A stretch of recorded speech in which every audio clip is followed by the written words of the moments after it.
Sénégal diaspora nuyu la ngeen ci la Total bloc d'information tey daañu leen jukkil rue Carnot benn la ci mbeddi Ndakaaru yi ñu dippe ko turu ñenn ñi fi woon di réew mu Sénégal Sey ak Moustapha Bar Diop ci ne seen sa ba noppi te amuñu ab léegi tey ji Abdoul Alpha Dia moo fi teew muy secrétaire général kuréel gi leen ëmb di seen association déet moom mooy association professionnelle ressources humaines niki noonu keneen ki di coordonnateur regroupement diplômés sans emploi moom mooy ki nga xamante ni moo fi nekkal mboolem ñi nga xam ni ñoo amee seen lijaas seen kuréel googule te amuñu gu ñu liggéey muy Yves Zalé ñoom ñaar kon ñooy sumb waxtaan ci digg bi juróomi minute mujj yi ñuy waxtaanee demub Macky Sall njiitu réew mi di njiitu réew mu Afrique bu njëkk bu tawee dajeem MEDEF di patronat bu France niki noonu Magaye Gaye di économiste moo ci waxtaan ak ñun ci juróomi minutes yu mujj ci bloc d'information ITV di la Total ci 19h45 Adama Anouche Kaba ci xibaar yi ci kalamay nasaraan ngeen di ànd ak Malick Thiandoum ci xibaaru marax yi asalaamaaleykum wa rahmatullah.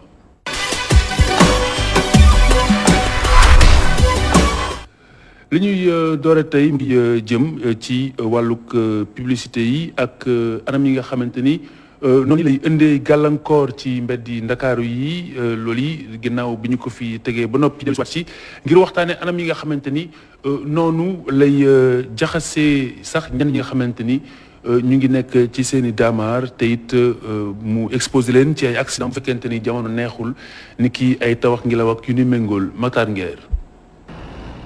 boo amee seetlu di doxantu Ndakaaru diñ ci bàyyi xel tableau yi ñuy publicité bëri na lool ci mbedd mi moom daal mel na ni ay saxayaay ci wetu tali bi moonte day comme liggéey boo gis publicité am na yoon fii ci Sénégal moom kay danga naan code bi ko tëral moo yàgg ndax bi ci mujj 1983 la moo tax Ousseynou Dieng mi nekk ci ministère de la communication xamle na ni ñoom ñi seq liggéey bi ñoo ngi tëggaat beneen code de la publicité ngir mën a joyanti liggéey bi. li jëm ci publicité nag ministère bi mi ngi assurer tutelle bi en rapport avec d'autres acteurs institutionnels yu ci mel ni CNRA du Conseil national de régulation de l'audiovisuel ak kii nga xam ni mooy ministère en charge du commerce lu jëm ci lépp luy réglementation concurrence et cetera mais surtout bu leen fàttali aussi ak ministère de la santé et de l'action sociale. maintenant acteurs yooyu yëpp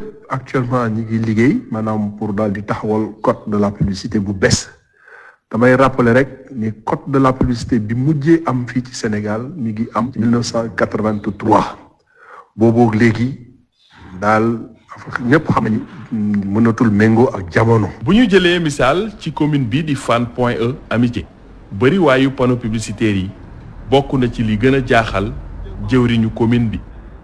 situation bu catastrophique la parce que tey li xew ñoom ci seen bopp sax régie ñiy def publicité sax d'accord nañu ne li xew jaaduwul parce que publicité dafa am norme dafa am distance yu ñu war a respecter dafa am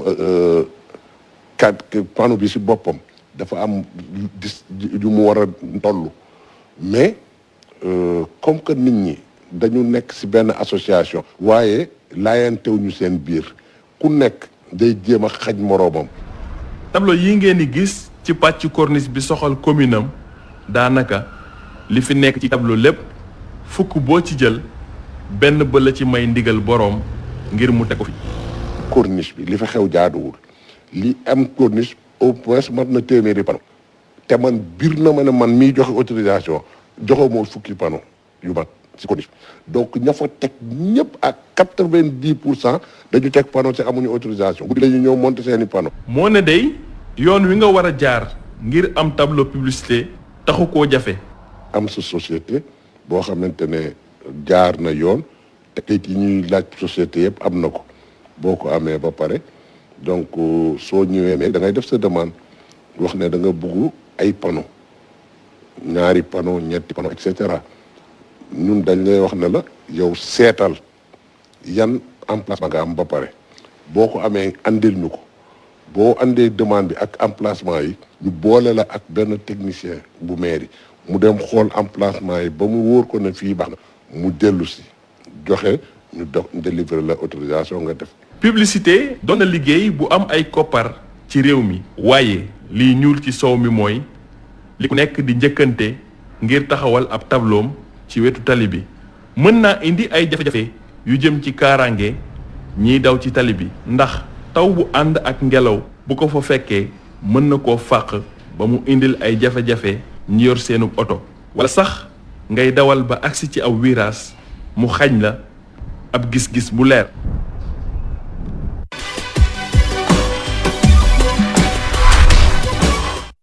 ni ñu ko baaxoo bés bu jot jukkil leen kenn ci njàngale mag mi tey ñu ngi leen indi la almaxtum Serigne Cheikh Tidiane Sy ak professeur El Songe Diouf.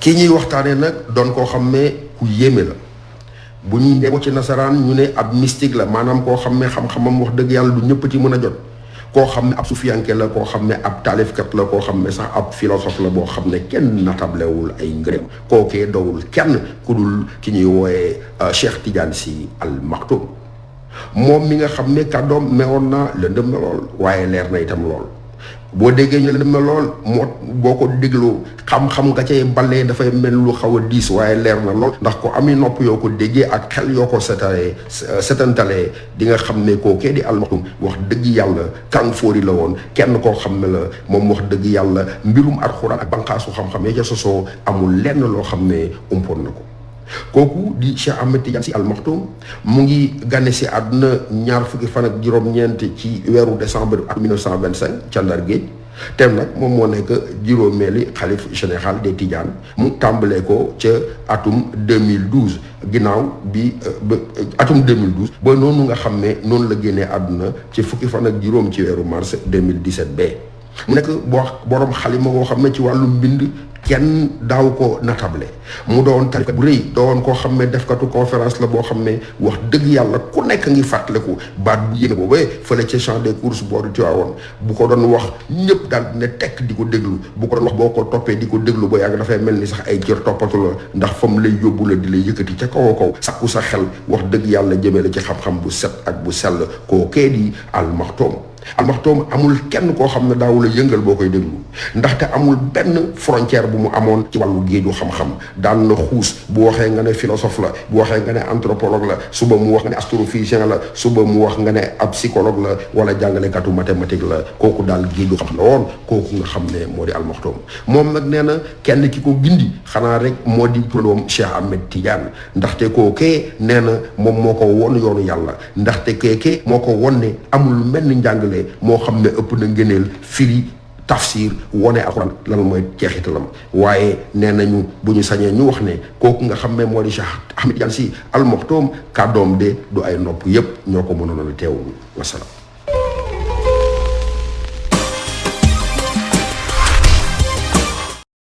waat nañ leen indi tey ci joyanti daanaka ñett yu njëkk yi sax dafa xaw a méngoog jamono ak jàngoroy coronavirus yu ñu nekkee ndax saa bu ngeen xëyee dégg fagaru dégg fegu ak faggu ana lan moo leen uutale niki noonu daañu jàll sarale ba ci farlu ak fayda ak les foog loolu lépp ñu ànd si ak Cheikh Ahmed Cheikh Abdoul Ahad Ka ci joyanti ni ñu ko baaxoo niki tey jii la seen bés bu ñaareel bi ci ayu bés bi.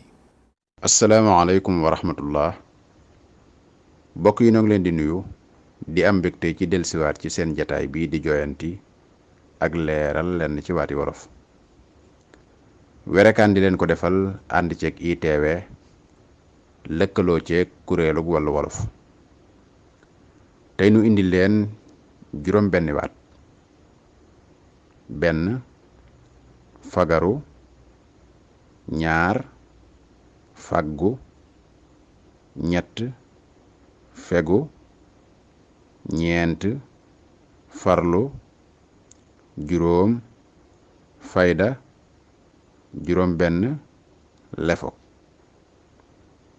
fagaru faggu fegu farlu fayda lefo benn fagaru daw ak wattandiku bàyyi xel sa bopp ak say mbir waajal sa bopp fexe ba bu aw ay ñëwoo nit du la lor.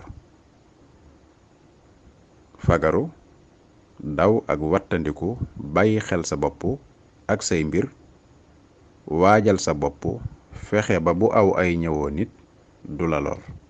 Faggu sàkku wut niki waajal loo xam ne dana la amali njariñ ëllëg boo ca àggee. Faggu sàkku wut niki waajal loo xam ne dana la amali njariñ ëllëg boo ca àggee.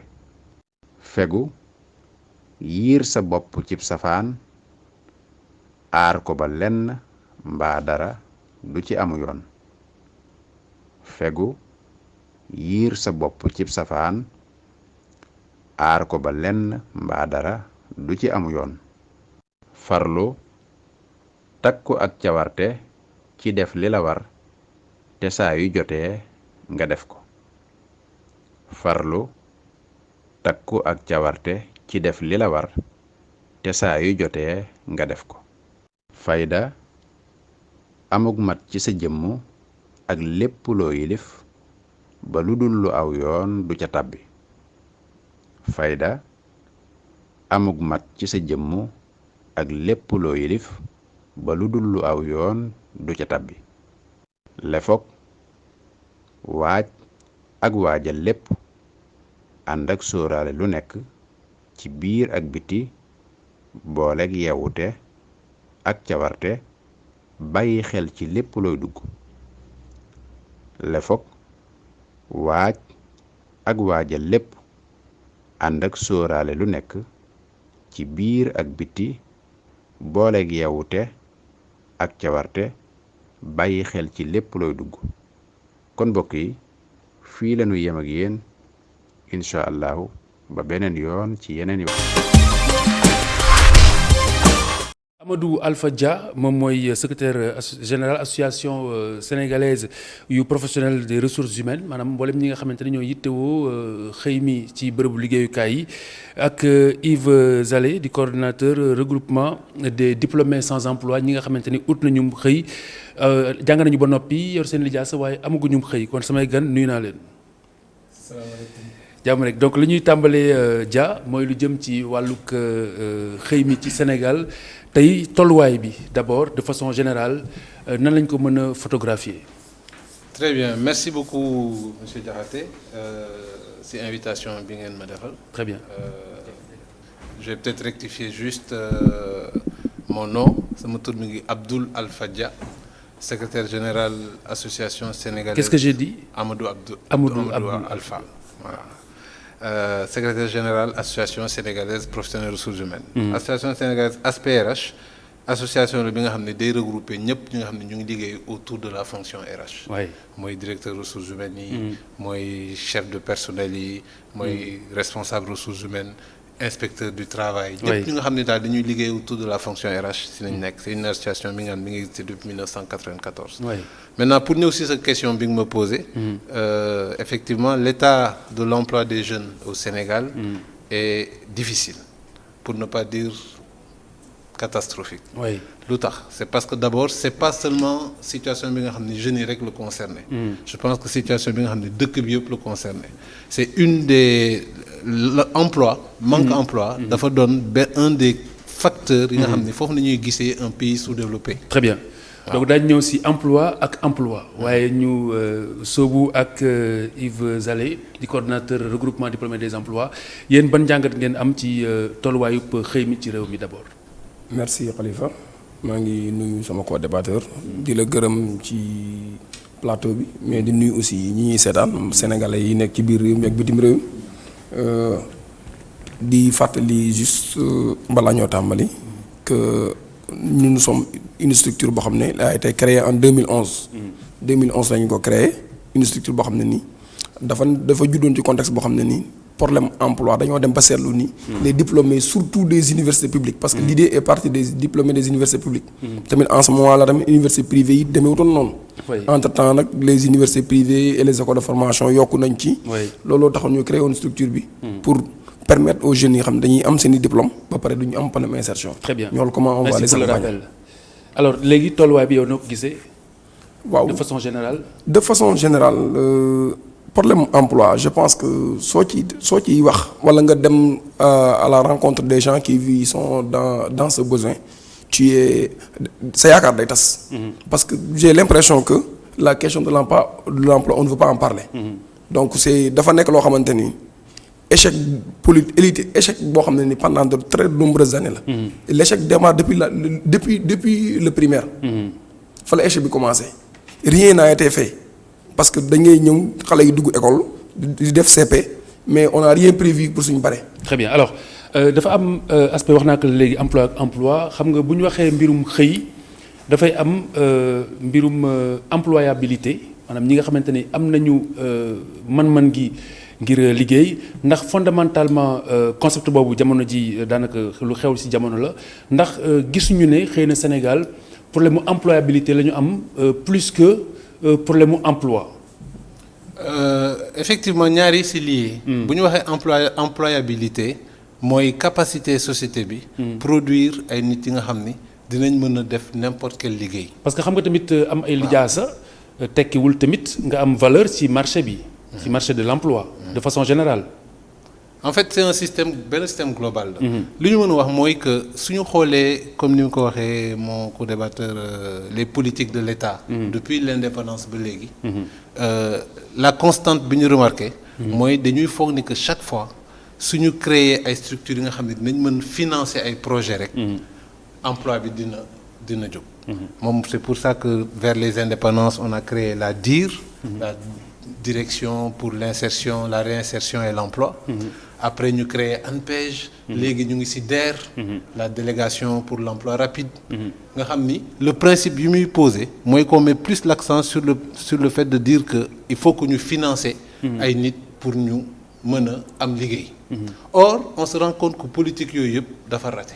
pour lan mu raté parce que dañuy jël xaalis bu bari dugal ko ci financement yooyu. est-ce que ratéwul parce que simplement ñi nga xamante ni xëy na ñoom la ñu jagleel koppar yooyu ñoo amul man-man gi wala formation bi nga xamante ni. alors moom moo war. fa laa bëgg a ñëw. justement parce que ñan nañ koy jox. dañ koy jox ay jeunes yi nga xam ni xëy na ñu ngi soog a génn école. te suñu xoolee depuis la nuit des temps un jeune lan mooy finalité am un jeune finalité am mooy jàng. âge bu nekk dafa am époque. boo nekkee liir da ngay nàmp boo amee 2 ans ngay raam boo amee 7 ans nga dugg école. et cetera boo amee 20 ans 25 ans normalement dafa war a fekk ci jàng. nga pare jàng. ñu jël xaalis jox la ko ne la yow da nga war a entreprendre. comme ki nga xam ni jàng na ba pare dugg na ci entreprise. am na waxuñu qualification de mais am na compétence. parce que y a une grosse différence entre qualification mooy li nga jàng école. ak compétence mooy li nga xam ne mën nga ko def. waaw loolu mooy poser problématique gu employabilité bi. mooy poser employabilité bi ñaar la. il faut que d'abord nga am qualification. mooy nga am xam-xam. mais il faut que xam-xam boobu nga am fi nga xam ni appliquer nga ko. ba mën a am lu ñuy wooyee compétence. compétence mooy mën-mën effectivement. xam nga léegi. jeunes yooyu suñ leen jëlee amaguñu justement am nañu xam-xam. mais amaguñu mën-mën bi amaguñu expérience bi. amaguñu réseau bi. parce que booy ubbi entreprise entrepreneur dafa laaj lu bari. du xaalis rek. way te jeunes yooyu amuñu loolu alors suñ leen joxee xaalis bi te préparé wuñu leen assez. pour que ñu mën a gérer xaalis bi gérer seen entreprise. au bout d'1 an 2 ans dañuy dem faillite du ñu mën a rembourser. et tout le système tombe en panne. alors dinañ ñëw léegi ci li nga xamante ni xëy na moom lañ si mën a jàpp comme saafara.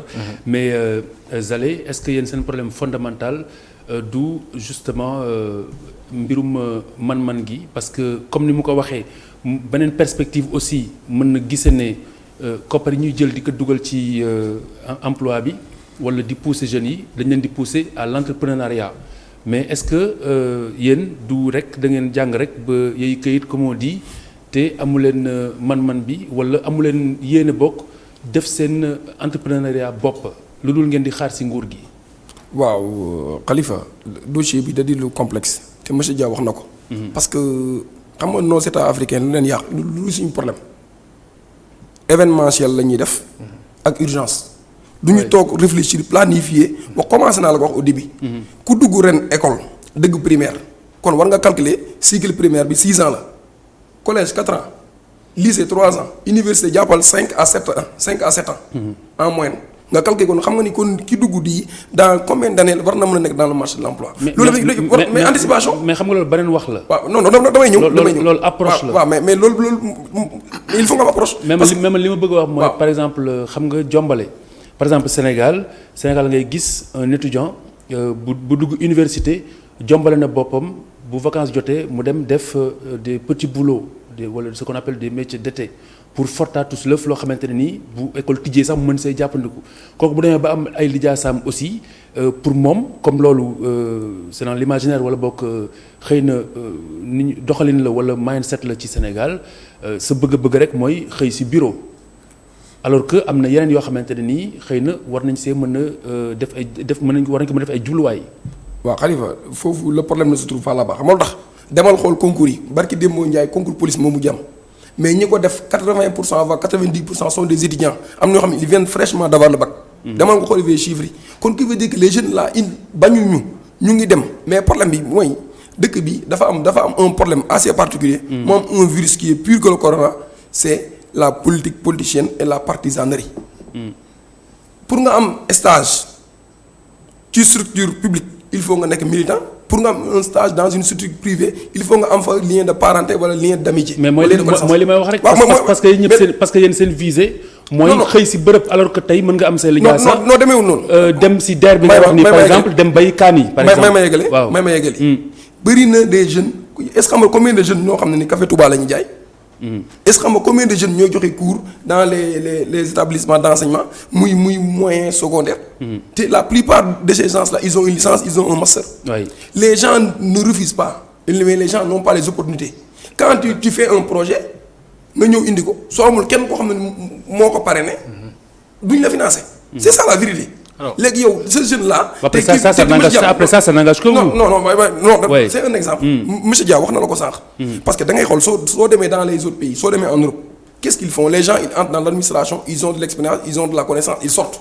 est-ce que yéen non maa ngi ñëw est-ce que yéen seen regroupement am ngeen ñoo xamante ne très concrètement bind nañu un dossier wala un projet construit déposé ko ci benn structure comme DER par exemple ñu rejeté ko parce que du militant comme ni nga ko waxee. est-ce que da nga ko gis. waaw ñun dans notre structure on a déposé 9 projets yoo xam ne c'est pas financé 9 projets. et vous en concluez que. c'est parce que du ngeen militant. waaw non xam parce que ñun nag ci dëkk bi lañu dëkk xamante nañu gars yi ñooy toog di waxtaan nit dal fii Sénégal ñun ñëpp ñoo bokk ñoo xamante soo gérer nit ci suuf dinañ ñoo toog ne la sawaay moo ma gérer. parce que ñu xamante nañ quoi ñun la plupart ñun ñoo jàngandoo université ku nekk xam nga sa morom ñun ñëpp xamante nañ suñu biir kon suñ toogee suñu biir yenn affaires yi considéré dañ koy teg de côté. dama lay expliquer moom laa doon bëgg a wax. mais loolu kay am na fu ñu ko war a jooytoo. non am na fu ñu ko war a jooytoo mais ñun lii jooytu. li nga bu dee dëgg par exemple am na war nañ see jóg mu dakk parce que loolu du dëgg du yoon. moo am fépp nag li am noonu li am ci financement moo am ci ñi fi teg pour ñu financer noonu la ñuy doxee. waaw rek li ma lay expliquer nii mooy li wax naa sax nee na y a un virus qui est pire que le corona moo am Sénégal. virus boobu moo affecté lépp recrutement soo dem recrutement fonction publique loolu nga fay fekk li ma la wax sax moom ngay fekk ci financement yi moom ngay fekk dans les professions libérales. loolu li muy tekki bu ñu demee ci qualité personnelle yi de façon générale mooy ñi fay jël du ñu am compétence est-ce que li mu wax nii mën na am corrélation ak personnel bi ñuy am de façon générale ci bërëbu liggéeyukaay yi est-ce que yéen en tant que RH di ngeen ko faral di nemmeeku. alors soo ma mayee rek ma développer peut-être benn. mais juste répondre à la question après nga développer. pour répondre ci question pour pas qu'on perde le fil. pour répondre ci question bi. effectivement am na benn problème inadéquation. entre entreprise li muy soxla ak. système d'éducation bi li muy produit. non waxuma ci loolu de. moom dafa wax lu leer moom dafa ne am na ñoo xamante ni dañuy ñëw indi seen ay dossiers mu wér ne dossier bi taxaw na waaye dañ koy teg jël beneen dossier bu taxawul est-ce que loolu dina refléter wu ci bërëbu liggéeyukaay yi. moi je pense que il faut que ñu distinguer déjà secteur public ak secteur privé.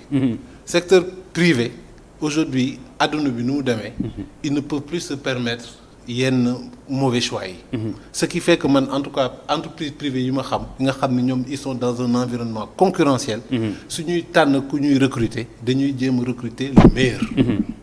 mais dans le secteur public beneen affaire parce que secteur public mooy gën a recruter que secteur privé. Si on prend l'éducation nationale si on prend la santé. C'est des centaines de milliers de salariés. Et effectivement dans le secteur public c'est peut-être moins objectif où il y a d'autres critères yi nga xam ne dañ koy jéem a indi dégg nañ fi comme ni mu ko waxee dégg nañ fi ay histoire maintenant est-ce que c'est marginal ou est-ce que c'est généralisé moi je peux pas me prononcer parce que awma statistique. mais li di wax lu am la. mais li mu wax. ça existe dans le secteur public. Très bien. De façon marginale ou généralisée je ne me prononce pas. Mais c'est des cas qu'on peut relever. loolu gangrène la loolu moom gangrène la. waaw loolu laa doon wax sax. ma ne la xam nga lépp loo gis organisation planification dañu am solo. dama laa ne soo demee en Europe ou dans les pays américains les gens ils vont dans le public ils font 5 ans 10 ans ils ont une expérience ils sortent ils créent des entreprises ils créent des sociétés. Voilà. Qui absorbent des jeunes. Des jeunes qui sortent tout frais des universités. xam nga dañ leen di fo dañ leen di teete. dañ leen di former. dañ leen di accompagner ñu dem mais ce qui se passe au Sénégal les gens s'accrochent dans l'emploi public. dañuy jël retraite ñu maintenir leen. ñu maintenir la ak ñu jël jeunes yi bàyyi leen. te on ne donne aucune possibilité aux jeunes. soo ñëwee bëgg financement ñu bañ laa jox. soo ñëwee bëgg dugg nga fekk un retraité mu toog. soo ñëwee bëgg profession libérale bi nga xamante ne ça ne dépend pas de l'État. mais il y a des lobbies qui se sont organisés verrouillé ko. soo bëggee doon avocat ñu ne la non. kii dañ koy denc pour sama doom nga bëgg a dem notaire ñu ne c'est pour sama jarbaat la. nga bëgg a doon huissier ñu ne ko pour sama dëkkandoo la. léegi yow après lan ngay def. jaaxle. ah mais c'est ça le problème. Le principal problème mooy que au Sénégal il y a un problème boo xam ne personne ne veut en parler personne ne veut reconnaître l'existence. mooy problématique de l'emploi wax nañ ko président ni nga wax. problème d'emploi. oui. Emploi, ce n'est pas uniquement pour les diplômés, mais pour les jeunes Sénégalais. Il faut que le président Mounango jël ses responsabilités, organiser un conseil présidentiel sur la chose. Les diplômés sans emploi, comme ni ngeen di OSN bopp. Est-ce que li leen yitteel mooy ñu jël leen par rapport ak diplôme yi ngeen am ci nguur gi wala ñu dimbali leen ngeen demal seen bopp en entrepreneur. waaw ñun suñu sañoon. ñu demal suñu bopp. mais demal suñu bopp itam dafa am minimum bu mu laaj parce que wax na ko léegi. parce que tamit lépp loo gis dañ koy waajal. su dee secteur informel bi mais seetlu leen pourquoi il y a de nouveaux milliardaires ñi ñoo xam ne jànguñu amuñu yenn kii xam nga tax. parce que da ngay ñëw te bëgg a doon transporteur da ngay lang fi nga période bi ngay lang ci ngay jàngee di xool ngay xool chauffeur après nga doon chauffeur soo jógee fa doon transporteur mais tey mën nga génne tey fraîchement de l'université ñu xëy par exemple ñu génnee une somme jox la ko. Malheureusement plusieurs jeunes tey ils ne sont pas conscients sa xaalis boobu suñu ko jëlee lañ koy noos. te d'autant plus que dañ leen ne xaalis politique la. vérifier leen taux de recouvrement bi. fu mu toll ñan ñoo fay ñan ñoo fayut. donc yooyu ay problème la parce que lépp loo gis da nga koy préparer. waa jël nit ki accompagner ko ñu jël des gens yoo xam ne dañ leen di accompagner di leen topp dañu mën a dem parce que ñun ce que nous voulons. Oui. Si on nous le permet nous on veut créer des emplois. mais il y a aussi un fait mooy que les diplômés de façon générale. pour bu ñu génnee ak seen lijaasa xëy na fu ñu dugg mooy doon problème bi parce que du méngoo trop ak soxla yi loolu aussi lu am la. weddiwuma loolu. waaw loolu am na. mais il faut da ngay xool proportion bi. waaw si par exemple ñi am diplôme du ñu mën a servir su fekkoon les 50% wala les 60% la. mën nga wax mais c'est une infime minorité te ñun xam nañ ni quand formation universelle li mooy avantage bi. sa capacité d'adaptation. day déterminer parce que yow tey soo amee une formation universitaire wala dans les écoles de formation foo dem soo fa defee weer wala ñaari weer da ngay adapté wu. après ça passe c'est comme un joueur de football il change d'équipe il change d'entraîneur il change de tactique mais day adapté wu. très bien mais gis nañu ne par exemple nguur gi am na ay paradigme yoo xamante ne nii yu bees yu teg ci gën a tàggat doomu aadama yi ci métier. maanaam pour régler problème employabilité boobu ci benn aspect nga xamante ni boo génnee da ngay am métier waaye doo jàng rek ba këyit génn war a adapté wu comme ni mu ko waxee est-ce que loolu mooy fi nga xamante ne mooy avenir u emploi ci réewum Sénégal. bon loolu piste la mais je pense que suñuy aborder la problématique emploi ñetti fànn nañ ko mën a aborder. premier fànn bi mooy li ñu wax mooy le salariat. waaw mooy nga génn jàng ba pare après une entreprise gis la et traditionnellement entreprise bi. bokk na ci politique am di jël ay jeunes talents. daf leen di jël xam ni que xamaguñu bu baax. ñu former leen dans l'entreprise. ba pare teg leen ci ay postes ñu dem. ça mooy première piste bi. deuxième piste bi mooy li ñuy wooyee l'entrepreneuriat. c'est-à-dire que boo paree jàng duñ la dugal ci entreprise. mais dañu lay jéem a utal liggéey. pour que yow nga créer sa emploi. c'est là où problématique bi ngay wax mooy employabilité mooy ñi nga jeunes yi nga xam dañu leen di jéem a jàngal benn métier.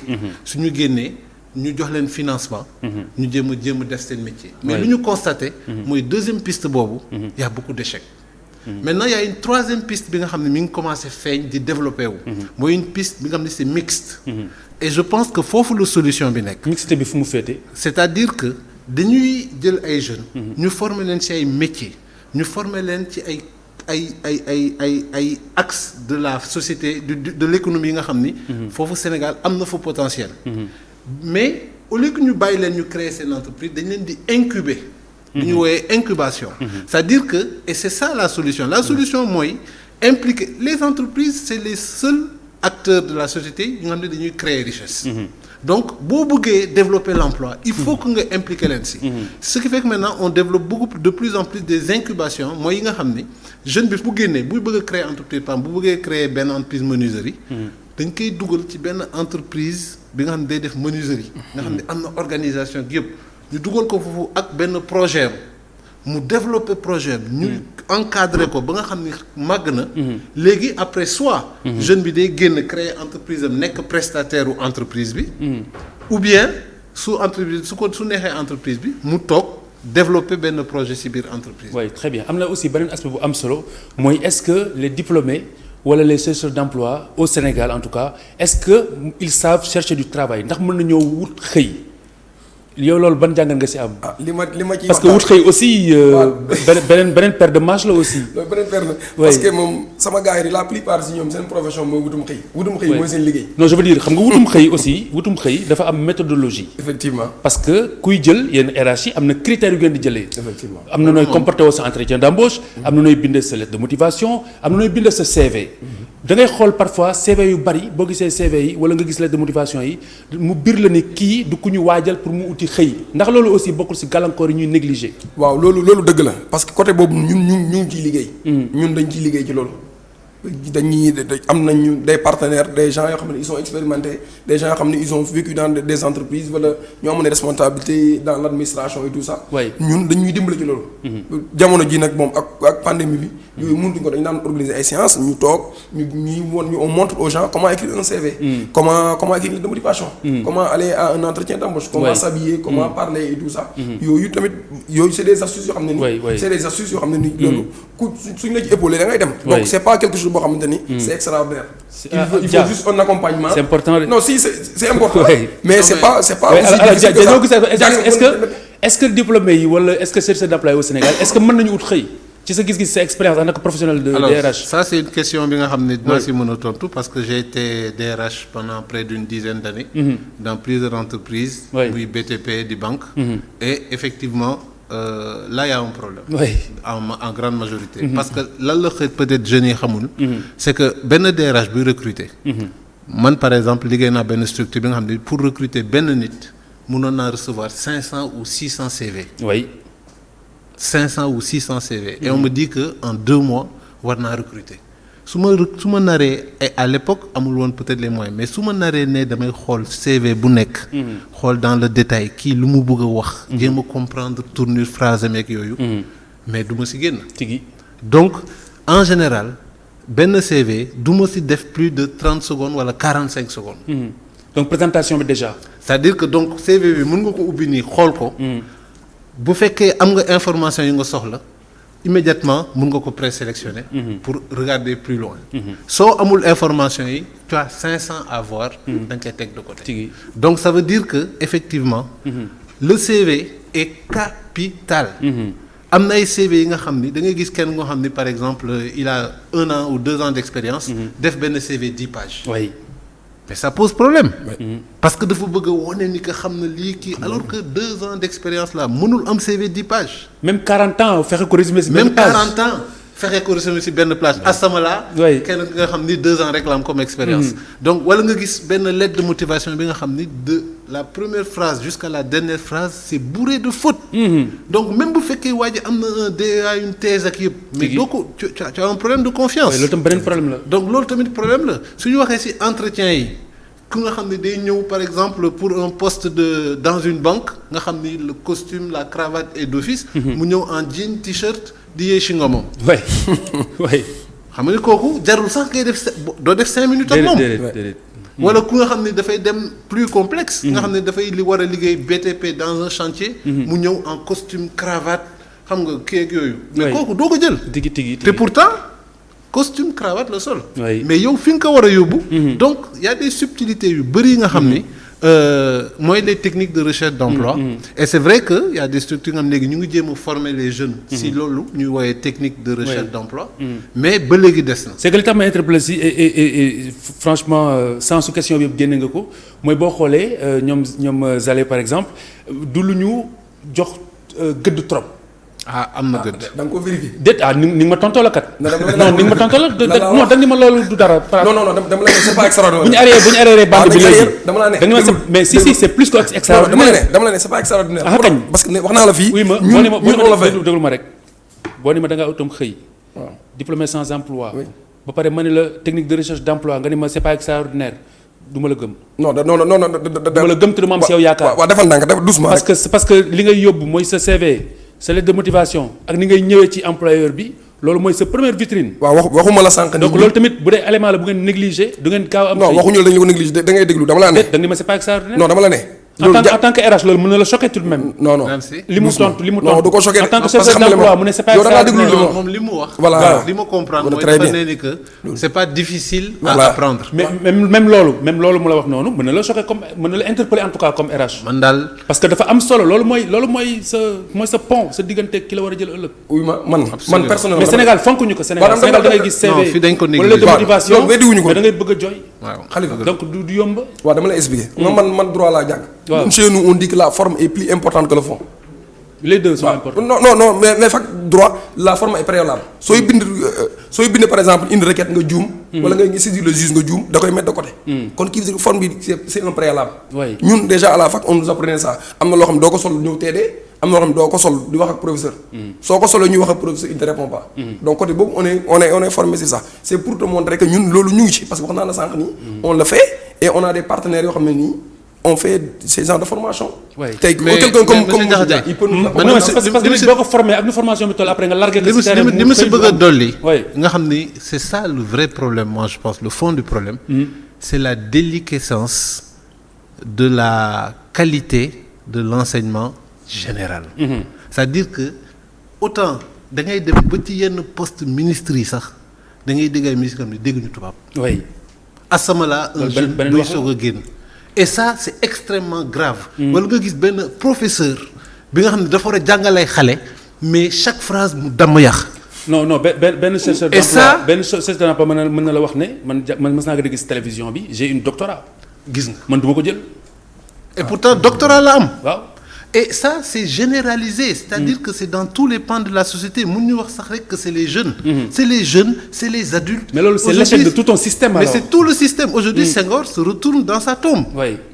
aujourd'hui qualité éducation waxatuma sax enseignement. oui. mais éducation. oui. bi ñu amoon. mais loolu moo tasaarew. oui. parce que on a clochardisé l'éducation.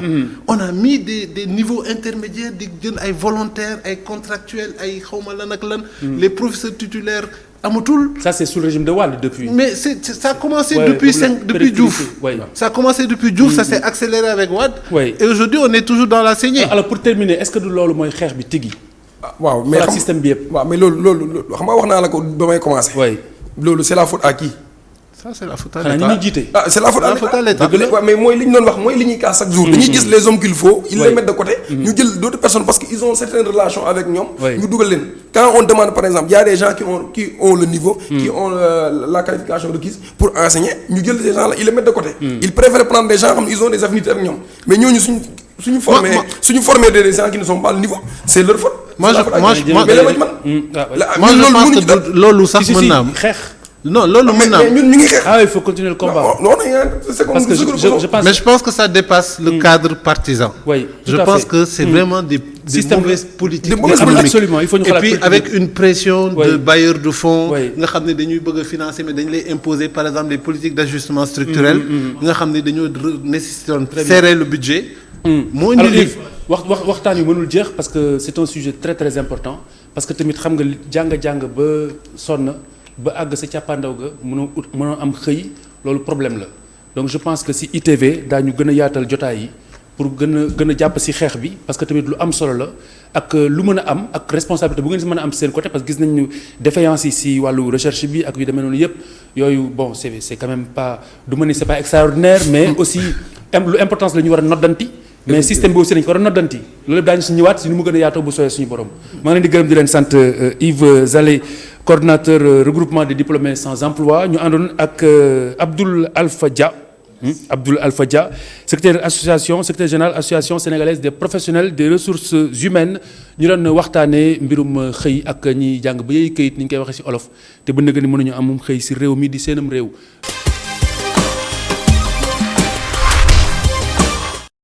Notre série de reportages sur les noms de rues nous mène ce soir à la rue Carnot, une des artères les plus animées de la capitale sénégalaise et qui porte le nom du tout premier président français assassiné en plein régime avant Paul Doumer. Un récit de Moustapha Gabar Diop que nous retrouvons juste après. En plein cœur de Dakar Plateau, c'est une rue qui ne se vide que durant le week-end. Magasins, restaurants, hôtels, cliniques et même des centres culturels. La rue Carnot abrite toutes sortes d'activités. Entre ces bâtisses d'époque et ces bâtiments modernes, elle est comme une passerelle entre le Dakar d'alors et celui d'aujourd'hui. C'est un des axes principaux de Dakar, regroupant des maisons et des commerces. Aussi, des lieux de culte, comme sa mosquée en rénovation et sa chapelle. Malgré l'importance de la rue Carnot, très peu de gens ici connaissent l'histoire de Sadi Carnot, celui dont la rue porte le nom. Marie-François Sadi Carnot est né le 11 août 1837 à Limoges. Polytechnicien et ingénieur des ponts et chaussées, Sadi Carnot réalise un certain nombre de travaux en Savoie avant d'entrer en politique en 1871. Il sera successivement député, sous-secrétaire d'État aux travaux publics, ministre des Travaux publics. Au moment de la démission du président Jules Grévy, il est ministre des Finances. Sadi Carnot, républicain modéré à la personnalité effacée, accède alors à la présidence de la République sans l'avoir souhaité. En effet, il est choisi par les députés pour faire barrage à Jules Ferry. Son mandat est marqué par la crise boulangiste, l'affaire de Panama et le début des attentats anarchistes.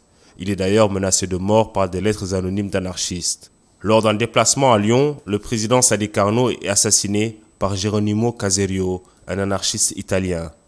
Le 1er juillet 1894, le défunt président est inhumé après des funérailles nationales à Notre-Dame, au Panthéon, aux côtés de son grand-père, Lazare, l'organisateur de la victoire sous la Révolution. C'est le seul président de la République française à y reposer. Son assassin est condamné le 4 août à la peine de mort. Il est guillotiné 12 jours plus tard.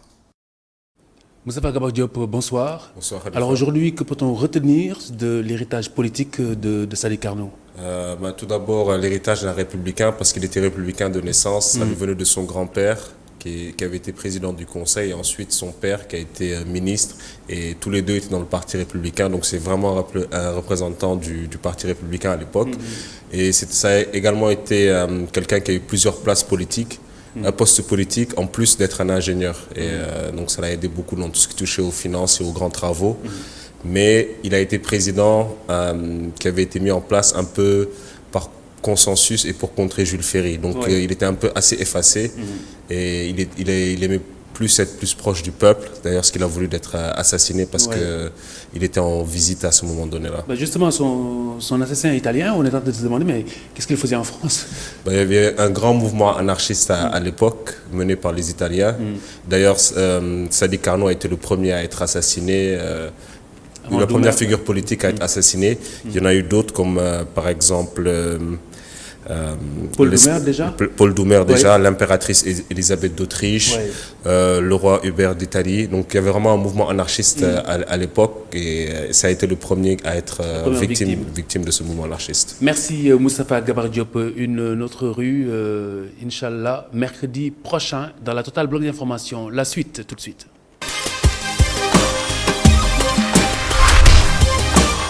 Les 5 dernières minutes ce soir, Magaye Gaye, économiste, nous parlons de la participation du président de la République Macky Sall à l'université d'été du MEDEF en France, Macky Sall à Paris depuis aujourd'hui et jusqu'à demain 27 août. Bonsoir Magaye Gaye.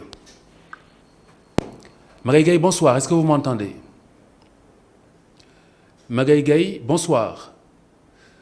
Donc Magaye Gaye que nous retrouvons dans un instant pour nous analyser cette présence du chef de l'État Macky Sall comme invité d'honneur à cette rencontre du MEDEF, le patronat français. Macky Sall qui a quitté Dakar aujourd'hui, 26 août. Il séjourne à Paris jusqu'à demain, 27 août 2020, pour prendre part à cette rencontre. Nous allons voir avec l'économiste la pertinence de cette participation et tous les enjeux autour de ce séjour à Paris. Macky Sall qui va rencontrer également à l'occasion le président, son homologue français, Emmanuel Macron. Donc dans quelques instants, nous tentons de rétablir la liaison pour pouvoir parler à Magaye Gaye que nous recevons ce soir sur les 5 dernières minutes de cette totale. En attendant de rétablir la liaison dans quelques instants, donc nous le retrouvons. À tout de suite.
Magaye Gaye en ligne pour nous parler de cette visite de Macky Sall à Paris. Macky Sall qui est l'hôte donc du MEDEF en tant qu'invité d'honneur. Il prend part à l'université d'été du patronat français. Magaye Gaye, bonsoir.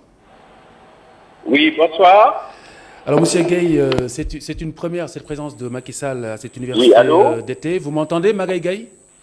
Oui, je vous entends faiblement. Alors je vais tâcher de hausser un peu le ton. Est-ce que là vous m'entendez mieux? Oui. Ça va. Très bien.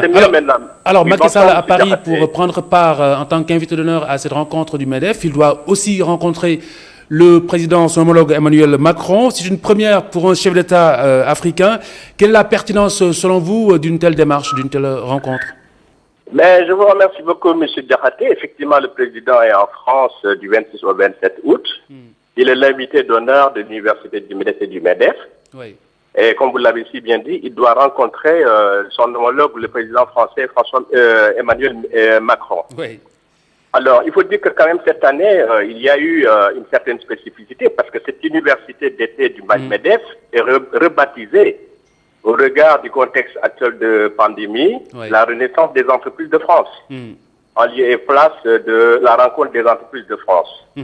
Parce que comme vous le savez, les chefs d'entreprise françaises sont extrêmement inquiets aujourd'hui à cause des conséquences néfastes effectivement de la pandémie du Covid, de la Covid-19 comme on dit. Moi, je préfère toujours dire le Covid-19. Mais c'est la Covid. Alors, oui. Donc, je pense effectivement que aujourd'hui, la France, d'abord, je commence par la France parce que c'est la France qui a invité le président Macron. Oui.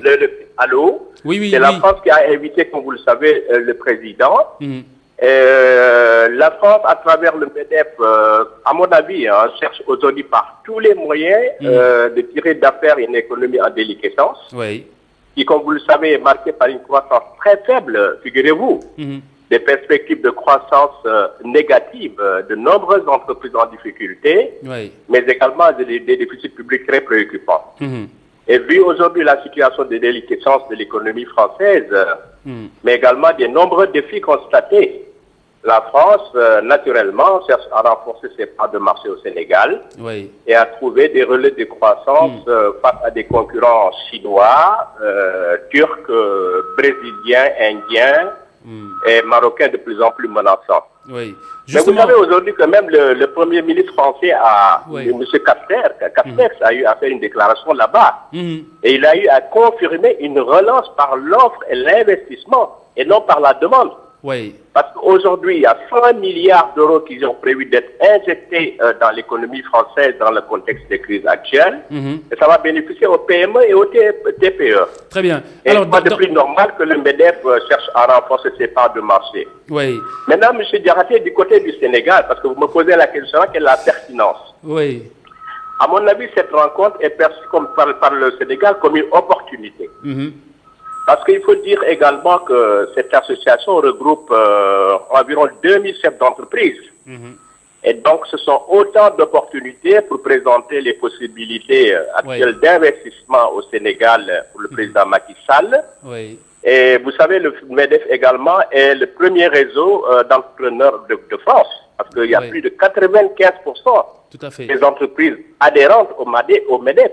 Absolument. Qui sont des petites et moyennes entreprises. Oui. Alors, on sait que la France est l'un des tout premiers partenaires stratégiques du Sénégal. Est-ce que les deux pays devraient redéfinir, pour ainsi dire, ce partenariat, vu le contexte de pandémie? Le cas échéant, comment? Par quel bout le prendre? Alors, je le pense effectivement, parce que vous savez que vous avez bien fait de dire que c'est le premier partenaire du Sénégal, parce que le nombre de sociétés françaises présentes est estimé à plus de 250. Oui. Et elle génère 2000 milliards de francs CFA de chiffre d'affaires, figurez-vous. Et elles sont présentes dans différents secteurs d'activité et surtout localisées dans la région de Dakar. Alors, ces entreprises, il faut le dire, contrôlent des secteurs stratégiques également. Les télécoms, l'eau, la grande distribution, vous avez l'activité portuaire, les infrastructures, les hydrocarbures, les banques commerciales aussi, et l'essentiel du tissu productif. Tout à fait. Alors moi, je suis de ceux qui pensent qu'il faut rappeler quand même que la balance commerciale, elle est déficitaire pour le Sénégal, pour le Sénégal, parce que c'est la France qui tire une très grande partie, effectivement, de ce commerce extérieur. Alors, est-ce qu'il faudrait redéfinir tout cela? Je pense qu'il faut réformer cette coopération de fond en comble. On ne peut plus aller sur des effets cosmétiques, à mon avis. Je pense qu'il faut une philosophie nouvelle avec plus de respect et de sincérité dans la coopération. Et figurez-vous que 10 sur les 15 pays qui composent aujourd'hui la communauté CFA, dont fait partie le Sénégal, faisait partie des 25 pays les plus mal classés dans l'indice du développement humain du PNUD. Et 4 parmi ces pays ferment même le banc du dit classement. Et dans le cadre justement de la résilience économique et sociale, quels devraient être les axes prioritaires côté Sénégal?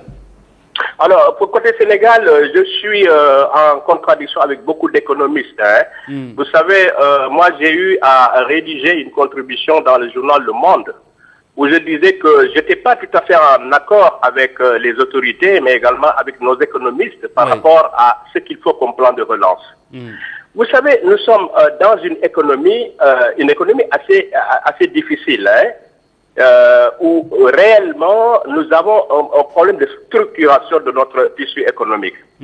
Alors, vu l'ampleur aujourd'hui des incertitudes qui entourent l'environnement sanitaire mondial, les difficultés financières de la France, mais également le contexte politique en Afrique de l'Ouest.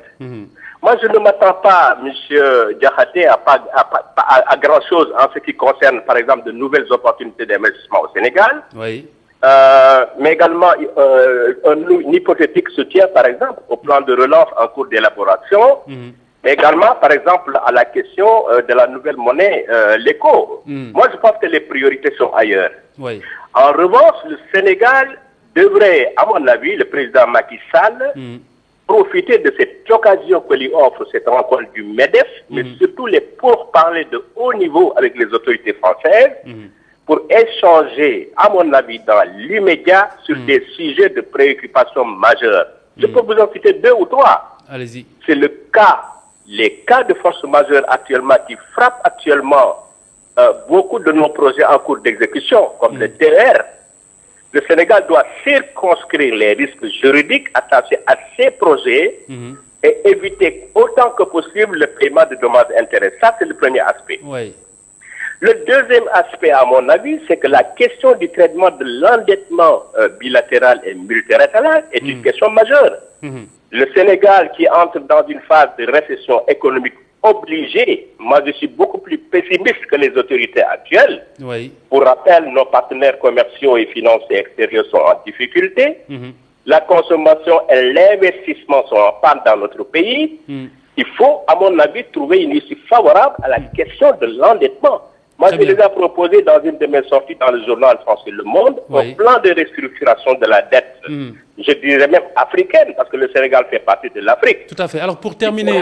juste en 4 points, rapidement, c'est l'annulation des intérêts et des pénalités de retard, c'est la conversion des taux d'intérêt normaux impayés en capital dans les sociétés publiques. Oui. Je pense que cela aura un double effet parce que cela permettra également d'améliorer la gouvernance des sociétés. Mais c'est l'allongement de l'encours en capital restant dû sur une période suffisamment longue. Oui. Et enfin, la négociation à la baisse des taux d'intérêt, notamment sur le plan non concessionnel. Très bien. Alors pour terminer, M. Gueye, l'État du Sénégal prône une approche de co-investissement et de co-entreprise entre les patronats respectifs, en l'occurrence le MEDEF et le CNP. Est-ce que ce modèle, à votre avis, est réaliste? Mais il faut absolument aller vers des joint ventures entre l'Europe et l'Afrique. Parce que nous sommes liés par l'histoire, nous sommes liés par la géographie. Aujourd'hui, nous, en tant qu'Africains sénégalais, nous recelons de matières premières abondantes. Nous avons la connaissance de l'environnement. Nous avons un dividende démographique qui est là, une main-d'œuvre bon marché et de véritables relais de croissance. Mais la France a de son côté la technologie, ses capacités d'organisation et ses financements. Donc depuis lors, pourquoi nous ne nous sommes pas unis dans le cadre de ces joint ventures, que ce soit entre le patronat ou bien entre des entreprises individuelles, pour développer nos structures industrielles, créer de l'emploi et bien entendu éviter que nos jeunes puissent aller réellement vers l'Europe dans le cadre de l'immigration clandestine. Donc vous êtes favorable à ce modèle, Il faut un partenariat effectivement entre ces deux régions, ces deux pays, mais dans le cadre d'une coopération gagnant-gagnant. Merci beaucoup Magaye Gaye, économiste. Nous parlions donc de ce séjour de Macky Sall à Paris, le chef de l'État qui est l'invité d'honneur du MEDEF, le patronat français, mais également qui va rencontrer lors de ce séjour qui dure jusqu'à demain 27 août. Il rencontre donc son homologue français Emmanuel Macron. Merci d'avoir suivi cette édition de la Total Bloc d'information. À suivre ce soir votre émission politique Ndari avec Aïssata Ndiaye et Malik Thiandoum, l'invité maître Ousmane Seye. Bonne soirée sur ITV. Je vous retrouve Inch'Allah demain à 18h30. Bonne soirée.